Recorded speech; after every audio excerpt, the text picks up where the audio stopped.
পরিবার, জিয়া পরিবার আর শেখ পরিবার আকাশ আর পাতাল। ওইটা চোরের পরিবার, ব্যাংক ডাকাতের পরিবার, লুটেরার পরিবার, গণহত্যার পরিবার।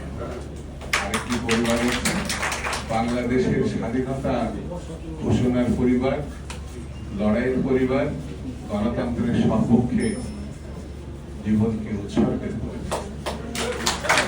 আমরা এই মুক্তিযোদ্ধা দলের মানুষগুলো সেই দল, সেই লড়াকু নেতৃত্বের সঙ্গে আমরা আছি। কাজ শেষ হয় নাই। এখানে একটি জনপ্রতিনিধিত্বমূলক পার্লামেন্ট প্রতিষ্ঠা করতে হবে, জনপ্রতিনিধিত্বমূলক সরকার গঠন করতে হবে, যেটি নির্বাচনের মধ্য দিয়ে শুধু সম্ভব। অন্য কোনো পথ, কোনো ব্যবস্থা নাই যেটি গণতন্ত্রের উত্তরণের জন্য বিকল্প কোনো পথ আছে, সেটি নির্বাচন।